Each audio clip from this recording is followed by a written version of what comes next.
ये मैं तो सोच रहा हूँ रोल्स रॉयल लाई जाए 5-10 करोड़ की आती है। मैं सोच रहा हूँ ऐसा कोई बड़ी गाड़ी लाए, अब छोटे से काम चलने वाला नहीं है। कुछ ऐसा शास्त्री की शादी कौन तय करे?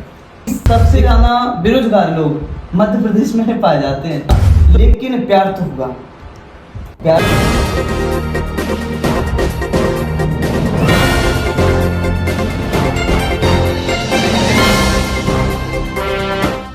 नमस्कार, इस समय हम मौजूद हैं भिंड के अंतिम छोर पर बसे दहू में। दहू में गोपाल कृष्ण शास्त्री के द्वारा द्वितीय 31 कुंडीय श्री राम महायज्ञ करवाया जा रहा है। आइए जानते हैं महाराज जी से। महाराज जी, 31 कुंडीय यज्ञ होने जा रहा है, इसको लेकर क्या तैयारी है? जय श्री राम, जय सिद्धेश्वर धाम। भैया, जन कल्याण के लिए प्रतिवर्ष मन में संकल्प आता है कि जन कल्याण के लिए कुछ ऐसा कार्य करो जिससे संपूर्ण जगत का, संपूर्ण विश्व का, संपूर्ण सनातन का एक डंका विश्व में पिटता रहे। तो इस बार मैंने विचार किया, भाई कोई ऐसा विचार पहले था नहीं मन में कि यज्ञ किया जाए।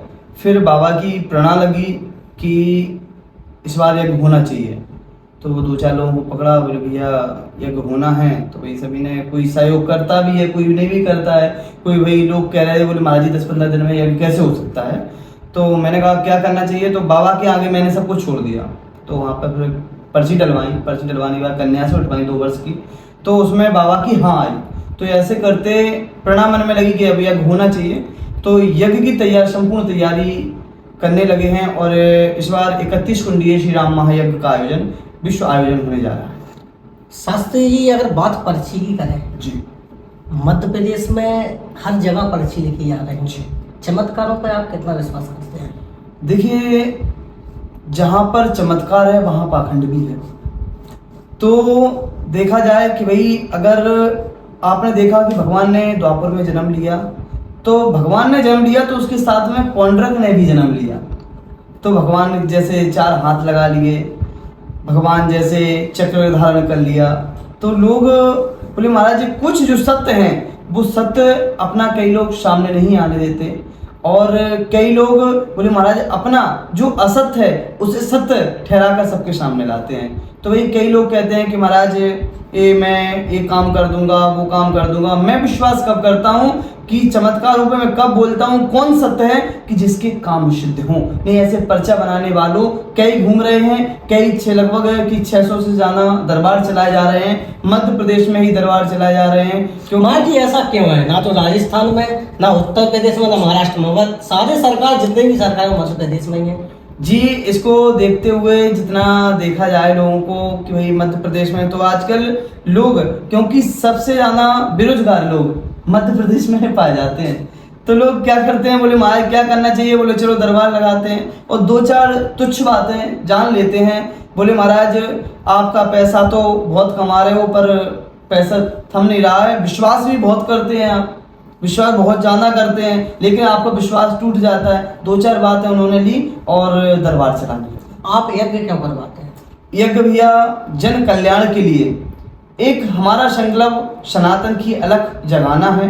भाई मैं, लोग कहें कि महाराज जी आप प्रतिवर्ष जब देखो तब यज्ञ, और यज्ञ कोई साधारण नहीं होता है, यज्ञ का माहौल बहुत बड़ा होता है, विस्तृत होता है। लेकिन पिछली वर्ष भी आपको ज्ञात हो कि अब भाई 4 से 5, 10-15 दिनों में ही यज्ञ हुआ था, और इस बार भी 27 दिनों में यज्ञ होने जा रहा है। यह जन कल्याण के लिए ही यह कार्य किया जाता है, जिससे कि भाई जो अनेकों बीमारियां आती हैं, जब बीमारी कोरोना की आई तो उस समय लोगों ने कहा कि भैया एक गैया का कंडिया रखकर उसमें थोड़ा घी डालकर थोड़ा हवन किया जाए, जिससे बोले प्रदूषण जो है वो वायु प्रदूषण ना हो और लोगों को भी एक स्वच्छ वायु मिले। तो बोले महाराज यज्ञ करने से वो संपूर्ण वायु, बोले जो वातावरण को एक विस्तृत करती है, वातावरण को स्वच्छ करती है। इसके लिए जन कल्याण के लिए ऐसी कोई संकट दोबारा इस भारत पे ना आए, इसके लिए संपूर्ण यज्ञ किए जाते हैं। महाराज जी आप पर्चा लिखते हैं, मैंने कई बार देखा है कि आपके दरबार में भूत प्रेत आते हैं। भूत प्रेत होते हैं क्या? जी बिल्कुल, भूत प्रेत होते हैं। भूत प्रेत होते हैं तो कितने प्रकार के? अनेक प्रकार के भूत प्रेत होते हैं। डाकनी, शाकनी, पिशाचनी, ब्रह्म राक्षस, जिंद, अनादि कई, वो जो अपने अपने कर्मों अनुसार, बोले अपने कर्मों अनुसार जैसा उसने कर्म किया है वैसी योनि में प्राप्त होता है। आपको एक कब एहसास होने लगा था कि लोगों के बारे में आप जानने लगे थे, आपको अनुभव होने लगा था? अनुभव ऐसा तो कहीं नहीं, मैं तो वृंदावन रहा हूँ, वृंदावन में मैंने अध्ययन किया है। वहाँ पर बैठे बैठे एक दिन विचार किया कि मैंने वेद तो पढ़ लिया, भागवत पढ़नी चाहिए, तो मैं वृंदावन पहुंचा। वृंदावन में मैंने कथा अध्ययन की और उससे पूर्व मैं अपनी जन्मभूमि ही में भी पढ़ा हुआ हूँ। तो वहाँ जाकर वहाँ से मैंने भागवत इत्यादि करना, शिव महापुराण इत्यादि करना चालू किया। और मैं फिर जाकर एक मन में आया लोगों को, क्योंकि आजकल आप जितनी सत्यता वाली बात करोगे उतना ही आपको लोग धुतकारेंगे, और जहाँ पर लोग अपना पाखंड फैलाना चालू कर देते हैं वहाँ पर लोगों को पकड़ा जाता है कि अरे वो महाराज जी अच्छे, उन्होंने ये कर दिया, ये कर दिया। और मैं जानता हूँ क्या कि मैं मात्र इतना जानता हूँ कि लोगों ने जितना भी ये पाखंड मचा रखा है, जो फ्री लोग बैठे हैं, क्या किया है कुछ नहीं, तो ऐसे लोगों के द्वारा ही ये कार्य होने लगते हैं। आप कभी बनारस गए हैं? जी। बनारस में मनुकरण का घाट के बारे में आपने सुना होगा। जी। जीवन का सत्य भी वही है जी। उस समय आपके मन में क्या आता है? जीवन का सत्य तो मात्र यहीं तक है। लोग संसार में लगे रहते हैं, मेरे बच्चे, पुत्र वधू, पूरे संसार में लोग झूठ बोलकर, असत्य का भाषण देकर, मारकर, कूटकर लोगों से पैसा हड़पना, अलग भाषण देकर पैसा, झूठ बोलकर पैसा को लेना। तो ये लोग मात्र संसार में जो लोग करते हैं उनको एक बार जाकर मणिकर्णिका घाट पर बैठ जाना चाहिए और वो सत्यता देखनी चाहिए कि हम जितना कुछ कर रहे हैं यह कुछ भी नहीं है। ऐसे लोग देखा जाए ना कि भाई हम और आपको भगवान चुनौतियां देते हैं। अगर आपने देखा हो, पहले चुनौती दी किस बात की? बोले महाराज हम और आपके बाल सफेद होने लगे। भगवान ने पहली चुनौती दी कि देखो भैया तुम वृद्ध अवस्था में आने वाले हो, भजन कर लो। पर हम और आपकी बुद्धि कहाँ? बच्चों में लगी रहती है। दूसरा संकेत किया, बोले नेत्रों से कम देखने लगा। भगवान बोले संसार को बहुत देख लिया, बच्चों को बहुत देख लिया, अब आप क्या करो कि अब बैठकर मेरे ही दर्श करो, मेरी दर्श करो, मेरा ही भजन करो। पर भगवान, लोग कहते हैं भगवान ने चुनौती देकर बोले महाराज पहली चुनौती में बोले बाल कर सफेद हुए तो काले कर लिए, आंखों पर चश्मा चढ़ा लिया, बोले हम और अच्छा देखने लगेंगे। तीसरा कि बोले शरीर उथल पुथल होने लगता है, कमजोर होने लगता है, शरीर कमजोर होने लगता है। तो भगवान कहते हैं अब तो भजन कर। पर लोग बोले महाराज कहीं कुछ सहारे से, कहीं कुछ सहारे से, बोले महाराज शरीर के नंग पुर्जे चेंज करा लेते हैं। लेकिन चौथा जब संकेत करते हैं, चौथा संकेत क्या? बोले आप मरघट पे जाओगे। मरघट पे बोले जिन बच्चों के लिए बुद्धि आप लगाते हो उन्हीं बच्चों ने आपको बोले महाराज उस बांस की गठरी पर ऐसे बांध देते हैं जैसे मुर्दा उठ के भाग रहा हो। एवं फिर बोले महाराज जिन बच्चों के लिए आपने एसी लगवाए वो बच्चे आपको बोले महाराज गोबर के जो गोबर के कंडे जिन्हें बोलते हैं अपनी भाषा में बुंदेलखंडी में, तो बोले महाराज उन पर लेटा दिया जाता है। उन पर लेटा कर घास डालकर आंख में आग लगा देते हैं।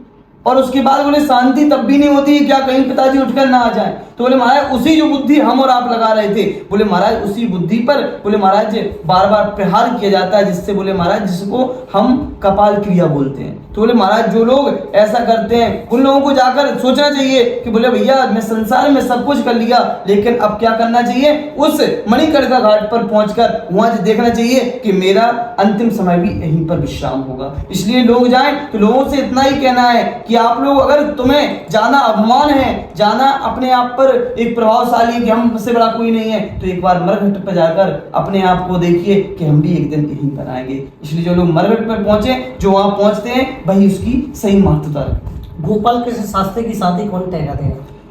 देखिए अभी तक तो जितना भी विचार आया कि भाई शादी विवाह का तो कुछ ऐसा हुआ नहीं, लेकिन घर वालों ने, क्योंकि घर में अकेला हूँ, कोई भाई नहीं है, अकेला मैं ही हूँ अपने माँ बाप के, तो उनका भाई देखो जब तक संबंध नहीं होगा तो घर गृहस्थी भी नहीं चलेगी। तो भाई देखो भाई मैं संत भी नहीं हूँ, मैं क्या हूँ? एक ब्राह्मण बालक। मेरा कार्य है कि दान लेना, दान देना, अध्ययन करना, अध्ययन कराना, यज्ञ करना, यज्ञ कराना, मेरा यह कार्य है। तो मैं तो वही कोई कहे कि महाराज वो तो बाबा जी है, किसी कोई कहता है बोले महाराज वो बाबा जी को देखो, वो बाबा जी ने ऐसा कर दिया। भैया बाबा जी के लिए बहुत कुछ करना पड़ता है, ना तो बाबा जी हैं भैया देखो मैं तो व्यवहार करूंगा। अब आपने प्रश्न किया कि ये तय कौन करेगा? ये तय करने वाले मेरे सिद्धेश्वर सरकार हैं। जब उन्होंने ये शक्ति मुझे दी है तो यह भी तय करेंगे कि किसके साथ में मेरा विवाह होगा, और जिस पर जिनकी आज्ञा लगेगी कि इससे तय कर दे उस पर आंख मीचकर मैं विवाह करूंगा। महाराज जी कहीं ऐसा होता है आपको पसंद नहीं आई तो? ऐसा तो खैर नहीं होगा, क्योंकि बाबा जो करते हैं भाई, माँ बाप अगर बच्चों के लिए कुछ करेंगे तो अच्छा करेंगे, बुरा नहीं करेंगे। आपकी उम्र क्या है? मेरी उम्र 23 वर्ष से 24 में लगा हुआ हूँ, अगस्त में 24 का होने जा रहा हूँ, तो 24 वर्ष मेरी आयु है। शास्त्री जी, बताया जाता है एक 16 साल से 25 साल की उम्र संभलने की और बिगड़ने की होती है। जी। आपको कभी किसी से प्यार नहीं हुआ क्या? प्यार देखा जाए तो पहले तो इस प्रकार से कुछ नहीं बोला जाए कि भाई क्या हुआ क्या नहीं हुआ, लेकिन प्यार तो हुआ। प्यार कौन थी वो, किससे हुआ था? प्यार हमारे पहले राधा रानी और कन्हैया से हुआ। जगत में दो ही रिश्तेदार, एक हमारी राधा रानी, दूसरे बांके बिहारी सरकार। अब महाराज उन्होंने जब अपनी शरण से पहुंचाया तो श्री इनके जो सेवक हैं श्री हनुमान जी सरकार, बालाजी सरकार, और उनके भी सेवक हैं सिद्ध गुरु महाराज। फिर महाराज इनसे प्यार हो गया। प्यार तो संसार में किया है। आजकल एक नया ट्रेंड चल रहा है, लोगों ने भगवान से प्रेम करना शुरू कर दिया। प्रेम तो किया जाता है, पर आजकल प्रेम को विवाह में बदलने लगे हैं। कई जगह के वीडियो आते हैं, किसी लड़की ने भगवान श्री कृष्ण से विवाह कर लिया या किसी लड़की ने श्री राधा रानी से विवाह कर लिया। भाई ये क्या मचा हुआ है? भैया लोगों ने तो भगवान को एक खिलौना समझ के रखा है कि जैसे बच्चे बचपन में ना बोले माँ खिलौनों से विवाह करवाते हैं गुड्डा गुड़िया का, ऐसे ही लोगों ने भगवान से विवाह करना चालू कर दिया है। लोग मीडिया के सामने आने के लिए अपना एक चेहरा बोले महाराज कन्हैया से विवाह कर लिया। बताइए जी 1 वर्ष का भाई लड्डू गोपाल तो 6 महीने की 1 वर्ष की, तो लोग क्या देखते हैं बोले महाराज वो लड्डू गोपाल से विवाह होगा। तो ये बताइए कहाँ पर यह लिखा है कि आप विवाह भगवान से करिए। तो लोगों ने एक पाखंड के दौर में आकर अपना मीडिया के सामने चेहरा लाने के लिए भगवान से विवाह करना चालू कर रहे हैं और कि मैं मीडिया के सामने आ जाऊं। भैया ऐसा तो कहीं पे लिखा नहीं है, कहीं पे प्रमाण नहीं है। बोले माँ सती ने भी भोले बाबा से विवाह किया जो देहधारी है, माँ सीता ने श्री राम जी से विवाह किया जो देहधारी है। क्या हुआ पत्थरों से विवाह नहीं कर सकते थे? ये तो लोगों की चेष्टा मात्र मीडिया के सामने आने के लिए, पाखंड के आने के लिए। अगर उनका पर्दाफाश किया जाए तो बोले महाराज पता नहीं कितने लोगों से उनके चक्कर चले। तो हमारा तो इतना कहना है कि लोग पाखंड से दूर रहकर इन चीजों में ना पड़े। भाई माँ सती को, पार्वती को जब इनको विवाह करना पड़ा है तो भाई आजकल जो लेडीज हैं जो अपने आप को भगवान श्री कृष्ण की गोपिका बताती हैं, दासी बताती हैं, कृपया कर मेरा उनसे कहना है कि आप इन चीजों से दूर हो। भाई संसार में मनुष्य बनाया है पृथु और माँ जगत जननी मनु और शत्रुपा हो गई, तो भाई उन्होंने संपूर्ण विश्व को बनाया है। तो भाई जब उनने विवाह किया है तो हम और आप कुछ नहीं देखे। शास्त्री जी मानते हैं कि कलयुग यही है? भैया ये कलयुग नहीं है, एक कलयुग है। तो इसमें जैसा करोगे वैसा ही आपको भरना पड़ेगा। जैसे कि संसार में जब कलयुग का एक बार सफा लगी थी बहुत बड़ी, तो कलयुग ने कहा बोले मैंने भाई सतयुग को देखो, सतयुग ने कुछ नहीं किया, भगवान को कष्ट झेलना पड़ा। त्रेता में भी भगवान को कष्ट झेलना पड़ा, द्वापर में भी भगवान को कष्ट झेलना पड़ा, और मेरा युग देखो मैं कैसे राज्य करता हूँ। तो बोले महाराज उसने एक स्वर्ण का हिरण बनकर अपना रूप धारण किया, विचरण करने लगा। 2 भाई आए, देखा, गोली से उसका शिकार किया, और जब शिकार किया तो एक भाई कहता है भैया आप इसको रख के बैठो क्योंकि अभी दिन में ले जाएंगे तो पुलिस वाले पकड़ लेंगे। तो क्या करें? बोले मैं भोजन बनाने जा रहा हूँ। तो भोजन बनाकर देखा, बनाने लगा और लगाते लगा, क्या सोच रहा है? बोले अगर इसमें जहर मिला दूं और भाई को खिला दूं तो वो सोने का हिरण हमारा हो जाएगा। वहां जो भाई बैठा है वो क्या सोच रहा है? बोले अगर एक गोली में छोटे भाई को भी मार दूं तो हमारा हो जाएगा। तो महाराज अगर वो भाई खाना लेकर आया और उसने जहर मिलाकर अपना अच्छा खा के आया, उसने जहर मिलाकर लाया भाई के लिए, वो दूर से देख रहा था, उसने गोली मार दी, छोटा भाई खत्म हो गया। उसने सोचा अभी दिन है, रात्रि में ले जाएंगे, तो खाना उसने खाया तो वो भी समाप्त हो गया। तो कहने का तात्पर्य है कि कलयुग में जो जैसा करेगा वैसा ही भरना पड़ेगा। यह कलयुग है, कलयुग नहीं है। शास्त्री तिलक का क्या महत्व होता है? आपने भी तिलक लगाया है जी। आजकल बच्चे और कुछ लोग भी जी, कोई परम पूजनीय उनका प्रेमानंद जी महाराज जी का तिलक की कॉपी करने लगा है, कोई पेदी मिश्रा जी की तिलक की कॉपी करने लगा है। क्या तिलक लगाना चाहिए? जी, तिलक लगाना चाहिए, और जो संप्रदाय के अनुसार तिलक है उस तिलक को धारण करना चाहिए। भाई निम्बार्क अनुसार महाराज और निम्बार्काधीश्वर हैं और रामानंदी हैं, रामानुचार हैं, इस प्रकार से बोले महाराज तिलक होते हैं। और तिलक जो मैं लगाया हुआ हूँ यह रामानुचार तिलक है। तो निम्बार्क संप्रदाय से हूँ। बोले मस्तक पर जब तक जो सनातनी है, बोले महाराज किसके माथे पर तिलक नहीं रहता था? आपने देखा होगा कि महाराज जो दैत्य भी होते हैं वो भी तिलक लगाते थे। लेकिन जो नीच संप्रदाय से होते थे, जिनको शूद्र संप्रदाय से बोला गया, वो लोग तुरंत को धारण नहीं करते थे। आजकल कॉपी करके तिलक लगाने लगे हैं। आजकल लोग एक सुंदरता दिखने के लिए, उनको अपना बताने के लिए कि भाई मैं तो उन जैसा दिख रहा हूं, तो इसके लिए लोग अपना तिलक धारण कर रहे हैं। मात्र एक लोग अपने सिस्टम में आने के लिए, भाई मैं उन जैसा तिलक लगाऊंगा तो बन जाऊंगा। उनके गुण लीजिए ना, तिलक मत लीजिए। भाई हाँ, तिलक आप कब लगा सकते हो? जब आप उनसे दीक्षित हो। अगर हमने गुरु दीक्षा मेरे गुरु जी से ली है, उनने हमें तिलक दिया, तो वो मैं तिलक लगाऊंगा। महाराज जी, आजकल अपन चलते हैं पिछले यज्ञ में, आपने बस 2024 में यज्ञ कराया जी। आप पे कई लोगों का आरोप है जी। शास्त्री जी ने पिछले यज्ञ में पैसा बचा के एक्सयूवी गाड़ी ली है, बुलेट ली है, घर में एसी और टाइल्स लगवा ली। जी। क्या कहना चाहेंगे महाराज आप? भैया देखा जाए तो पहली बात तो मैंने हिसाब सभी को दिया उस दौर में कि भाई आप ये हिसाब रखा है, सभी ने हिसाब लिया। और हिसाब लेने के बाद फिर भी लोग कहें कि महाराज जी आपने ऐसा किया है। भाई मैं कोई ऐसा गरीब घर से तो हूं नहीं, इस सभी को ही जानता है कि महाराज आप बिल्कुल घर से हैं, मेरे पास जमीन है, जायदाद है, और शायद है कि 20 से 25 करोड़ की जमीन तो अभी डली हुई है, सभी की नजर में है। तो भाई मैं गरीब घर से तो हूं नहीं कि भाई। दूसरा रहा, मैं भागवताचार्य हूँ, कोई छोटा भागवताचार्य नहीं हूं, मैं अंतर्राष्ट्रीय प्रवक्ता हूँ। तो भाई लोग आते हैं, भाई मेरी कथा होती है, कथा का मूल्य ही 2 लाख 5 लाख रुपए है। तो भाई ये छोटी सी चीजें हैं, ये तो छोटी सी चीजें हैं। और लोगों को कहना है कि यज्ञ में पैसा बचता है, तो उन लोगों से कहना है मेरा कि आप लोग भैया यज्ञ करिए और यज्ञ में आप लोग पैसा बचाइए। दूसरी रही बात कि महाराज ने पैसा बचाया है, तो मैंने भिक्षा मांगी थी, तो मैंने उसको स्वीकार भी किया। तो इस बार भिक्षा भिक्षा मांग कर जी। इस बार क्या ऑडी या फॉर्च्यूनर लाने की तैयारी? इस बार भैया अभी तक तो कोई विचार नहीं है। मैं तो सोच रहा हूँ रोल्स रॉयल लाई जाए, 5-10 करोड़ की आती है। मैं सोच रहा हूँ ऐसा कोई बड़ी गाड़ी लाए। अब छोटे से काम चलने वाला नहीं है, कुछ ऐसा बड़ा चंदा हो जाए। अब तो लोग ये भी कह रहे हैं कि महाराज जी बाहर से चंदा आ रहा है। कई लोगों का कहना है कि महाराज जी ना तो देखो चंदा ले रहे हैं, ना लोगों के पास बैठ रहे हैं। तो भैया देखिए क्या है कि ये कब करना चाहिए? अगर आप ना रंगारंग कार्यक्रम होता है, लोग जब जहां लड़कियां नाचती हैं, तो ना वहां पर लोग अगर वो हो ना तो पैसे उड़ाने जाएंगे। और अगर बोले महाराज जब यज्ञ हो, अनुष्ठान हो, उसमें लोग क्या कहते हैं? उसमें नहीं कहते रंगारंग के लिए कि मुझे कमेटी में, मुझे मीडिया में उसमें क्यों नहीं बुलाया, मुझे कमेटी में क्यों नहीं बुलाया। वो धर्म का काम होता है, इसमें लोग विवाद करते हैं। और क्यों करते हैं? बोले महाराज विवाद वही लोग करते हैं। पहले का आपने यज्ञ देखा होगा, पहले का यज्ञ देखा होगा आपने क्या? बोले महाराज पहले के यज्ञों में, बोले महाराज जब देवता यज्ञ करते थे तो उनका विध्वंस करने के लिए कौन? दैत्य आते थे कि नहीं? तो बोले महाराज जब दैत्य आते थे तो बोले महाराज अभी भी क्या हो रहा है? यज्ञ। और बोले जो लोग विरोध करते हैं, जो विवाद करते हैं, समझिए वो उन्हीं के वंश है। शास्त्री जी अगर बात विरोध की करें जी, तो जो पिछली बार आपने यज्ञ करवाया था जी। उसमें जो आपके सबसे खास और सबसे करीबी थे, उन्होंने आज आपसे दूरियां बना ली जी। हैं, ऐसा क्यों? भैया देखिए मैं सभी को अपने हृदय से लगाना चाहता हूँ, चाहे वो दलित हूँ, चाहे शूद्र हूँ, ब्राह्मण हूँ, क्षत्रिय हूँ, वैश्य हूँ, कोई भी आ जाए, मैं तो हृदय से लगाना चाहता हूँ।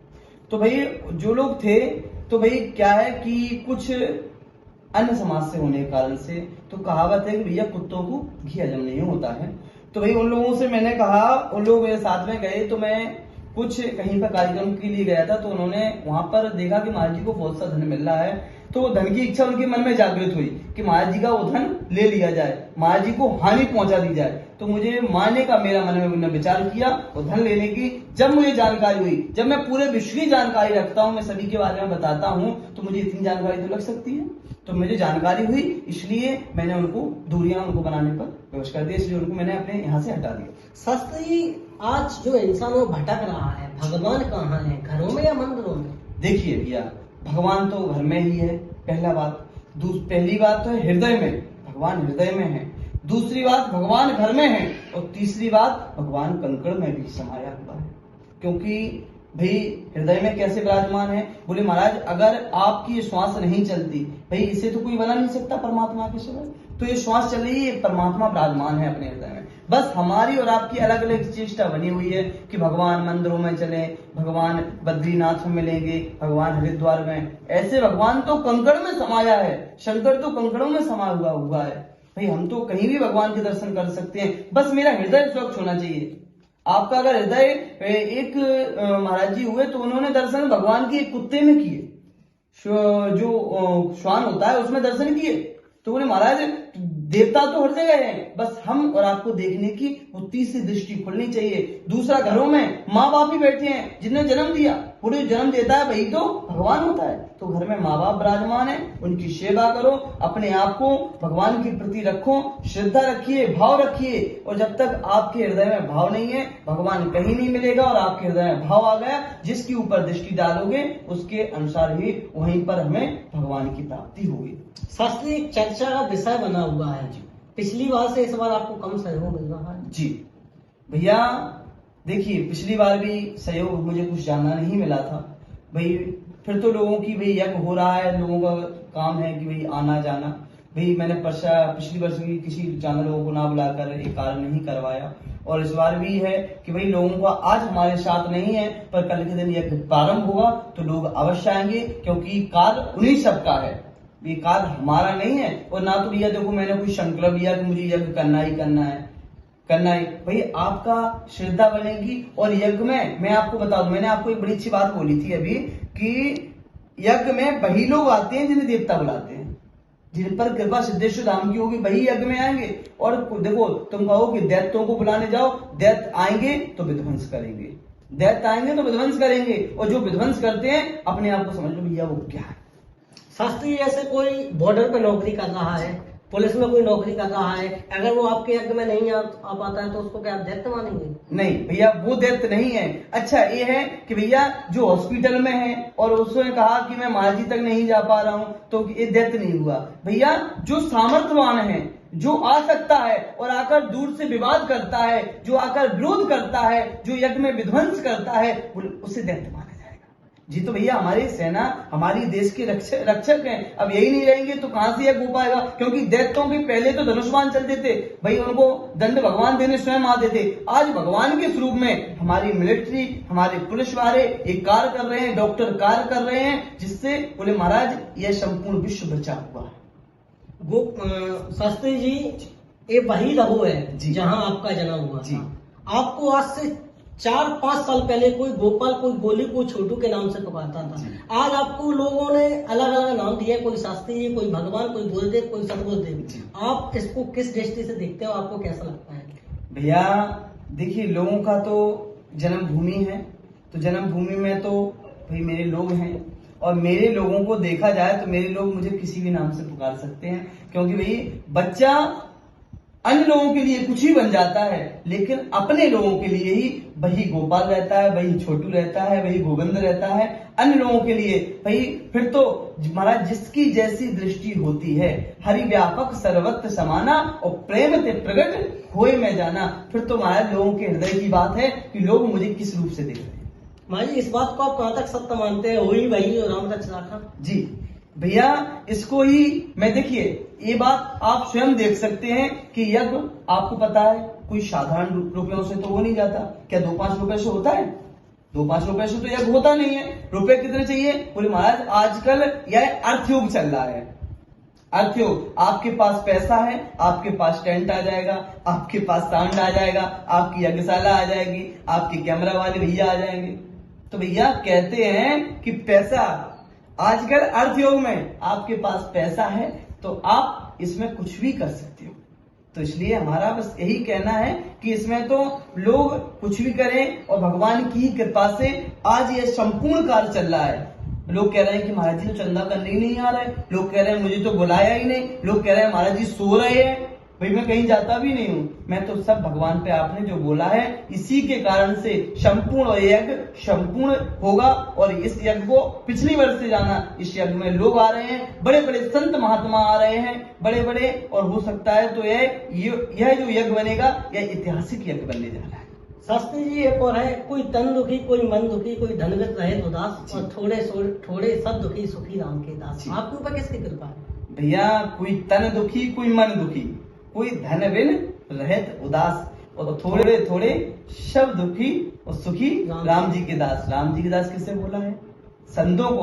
भैया यहाँ तो लोग कहते हैं बोले तुम्हारे ऊपर कृपा कहां से हुई? बोले तुम तो पढ़े ही नहीं हो, तुमने तो साधना ही नहीं की है, तुमने तो कुछ किया ही नहीं है। बस मैं एक चीज जानता हूँ, मैं कहाँ गया, मैंने पहले पकड़ा तो मैं जाकर बस संतों के सामने गया, हाथ जोड़ा, दंडवत प्रणाम की। उन्होंने कहा बेटा मनोरथ सुफल मनोरथ होए तुम्हारे, मनोरथ में क्या था कि भैया पर्चा लिखकर लोगों की समस्या का निदान करना है, तो वो मनोरथ पूर्ण हो गया।